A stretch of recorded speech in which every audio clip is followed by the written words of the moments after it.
तुम्हें सुरखरू करेगा ये इस्लाम। अच्छा, इतना इंपॉर्टेंट इस्लाम है? कहाँ इतना इंपॉर्टेंट है? तो ठीक है, मैं अपने नाम के आगे मुसलमानी तो लगाना क्या मुश्किल है? कहा नहीं, ये इस्लाम उस वक्त तुम्हें फायदा पहुंचाएगा जब वो करबलाई किरदार तुम्हारे वजूद में नजर आए। उसकी हम अमली तस्वीर भी तुम्हें गैर मासूमों की पेश करेंगे। हम तो तुम्हें जानते ना तुम कितने बहानेबाज हो, थोड़ा सा भी मौका मिलेगा तो बहाना पेश करो, रे मासूम कहां हम कहां, उसके जैसे हम कैसे हो सकते हैं, उसकी जिंदगी पे कैसे। लिहाजा हम गैर मासूम लोगों की तुम्हें मिसालें देंगे कि देखो इस तरीके से जिंदगी गुजारो। अगर इसको तुमने फॉलो किया, इसके बताए हुए कानून पर अमल किया तो कामयाबी मिलने वाली है। आपको इस दुनिया में ऐसा इस्लाम भी मिलेगा कि जब आप उससे पूछेंगे कि ये बताओ कि करबला में जो शोहदा शहीद हुए हैं उनकी याद को मनाना और जो लोगों ने कत्ल किया है उनके ऊपर लान करना, उनको जो है मलामत करना, इसके बारे में आप क्या कहते हैं? तो वो जवाब देते नजर आएंगे। ऐसे सवाल बहुत से हमारे सैयदना से भी किए गए थे। इन सब सवालों में खामोशी अख्तियार करना बेहतर है, कुछ ना बोलना ज्यादा मुनासिब है। ये इस्लाम भी आपको नजर आएगा। कुछ इस्लाम के ठेकेदार आपको ऐसे मिलेंगे, वो कहेगा कि कातिल भी रजी अल्लाह है और मकतूल भी रजी अल्लाह है, कोई मसला नहीं है, इस्लाम के दामन में इसकी जगह भी है। कातिल को भी आप रजी अल्लाह कहिए, जो कत्ल किया गया उसको भी आप रजी अल्लाह कहिए, कोई मसला नहीं। तो मैं एक आदमी जो इस्लाम की तलाश में निकला हूं, मैं कंफ्यूज हूं कि आखिर वो कौन सा इस्लाम है कि जिसके ऊपर हाथ रख के मैं ये कह सकूं कि हाँ ये वो है कि जिसके बारे में खुदा ने कहा कि ये लेकर आओगे तो कामयाबी है। इसके साथ अगर महशूर हुए तो तुम्हें कयामत के दिन जो है वो खसारा उठाने वालों में सीन होना पड़ेगा। अब अगर मुसलमान से पूछूं तो वो तो कहता है कि मेरे पास ही ओरिजिनल है, बाकी सबके पास तो फेक है। मैं ही ओरिजिनल इस्लाम पर फॉलो कर रहा हूं, मैं वही इस्लाम जो खुदा ने कहा उसको ही फॉलो कर रहा हूं। सनद क्या है? कुरान से पेश करो, तो कुरान से कोई सनद नहीं किसी के पास। हर आदमी सिर्फ अपने एतबार से कह रहा है। लिहाजा कोई ऐसा इस्लाम की जिस बारे में खुदावंद मुताल ने कहा कि अगर ये इस्लाम लेकर आओगे तो खसारा उठाने वालों में से नहीं होगे, परवरदिगार क्या बेहतर होता कि इसी कुरान में तू उस इस्लाम की मुअर्रिफी भी करा देता जिसके ऊपर ये थप्पा लगा होता कि ये इस्लाम कामिल भी है और इस इस्लाम से मैं राजी भी हूं।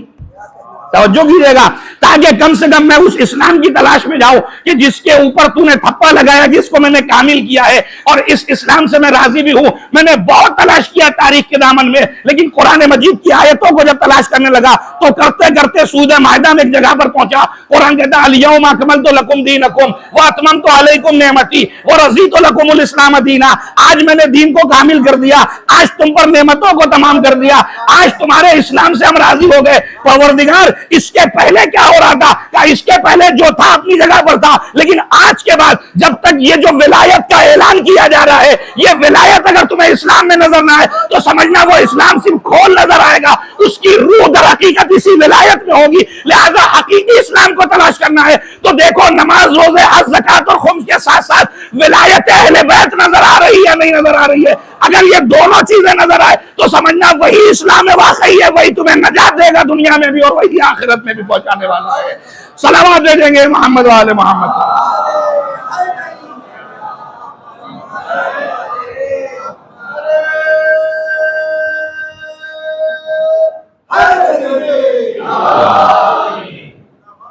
और अगर उसकी जिंदा मिसाल देखना है तो आज तशय्ये जनाजे के मजमे को आप देख लें।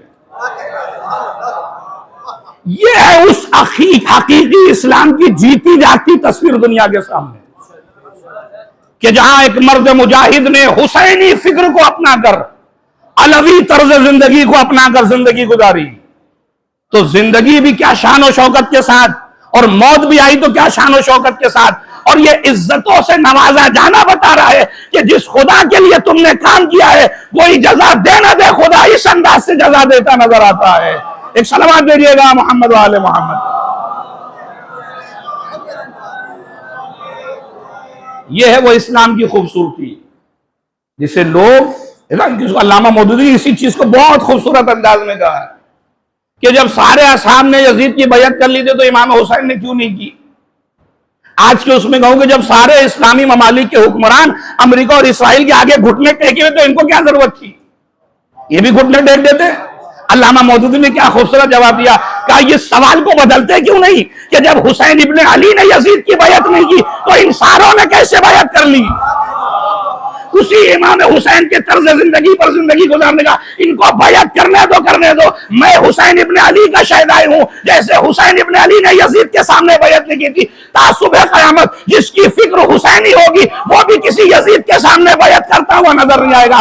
वो सर कटा तो सकता है लेकिन किसी यजीद के सामने सब झुका नहीं सकता। एक सलवात दे देंगे मोहम्मद वाले मोहम्मद।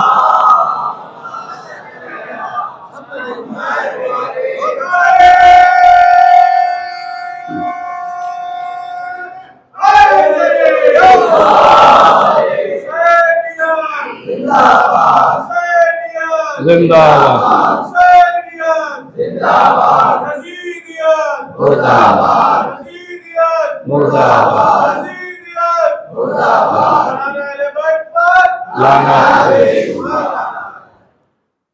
सलामत रहे। पता नहीं किसी को यहाँ सियासत की बू आई कि नहीं आई इस नारे में। कुछ लोगों को इस नारे में सियासत की बू आती है। वो ये समझते हैं कि करबला 61 हिजरी में रूनुमा हुई, वही खत्म हो गई। उन्हें शायद ये पता ही नहीं कि यजीदियत और हुसैनियत का मफहूम क्या है।